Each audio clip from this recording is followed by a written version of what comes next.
हीरा group और Nora Sheikh के बारे में झूठी मालूमात फैलाई जा रही है।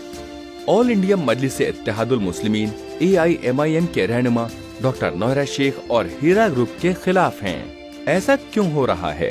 डॉक्टर नोरा शेख के बारे में झूठी मालूमात पेश करने का नजरिया दरअसल ये है कि वो ऑल इंडिया महिला एम्पावरमेंट पार्टी की बानी और हीरा ग्रुप की CEO एक बाअसर कारोबारी खातून और एक इंसान दोस्त, सामाजिक खिदमतगुजार व दीगर समाजी जिम्मेदारियों का बार उठाए हुए हैं। चूँकि AIMIM सियासी जमात के पास इस बात को यकीनी बनाने की ताकत है कि दूसरी पार्टी उनकी पार्टी से ज्यादा ऊपर न उठने पाए, इसलिए डॉक्टर नोरा शेख को नुकसान पहुंचाने के लिए कई रुकावटें और मुश्किलें खड़ी की जाती हैं। महाराष्ट्र के रियासती ग्राम पंचायत चुनाव में जीत ने अपोजिशन पार्टी को यकीन दिला दिया है कि अगर तेलंगाना में भी ऐसा ही होता है तो विधानसभा और संसद में हमारे मेंबरान इख्तिदार के बगैर एक बहुत बड़ी रुकावट का शिकार बनेंगे। AIMIM पार्टी के सदर असदुद्दीन ओवैसी डॉक्टर नोरा शेख के खिलाफ झूठे मुकदमात बना रहे हैं। संसद को 50,000 करोड़ रुपए का घोटाले की झूठी इत्तला दे रहे हैं।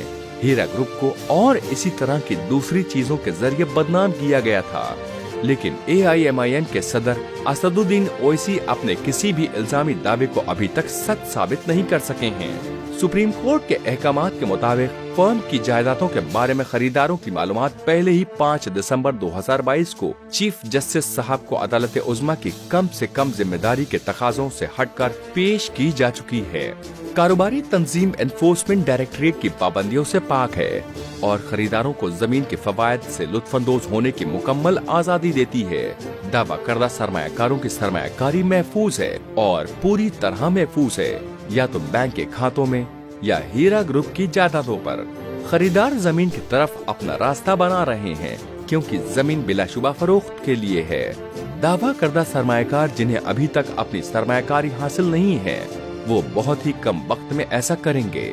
इस एक नुक्ते पर जोर देने के लिए AIMIM के सदर अवामी तौर पर हीरा ग्रुप और डॉक्टर नोरा शेख के खिलाफ सोशल मीडिया और मुख्तलिफ दीगर जराए से अपनी मुखालिफत का ऐलान कर रहे हैं। सादिकीन को इंसाफ जल्द से जल्द मिलना चाहिए।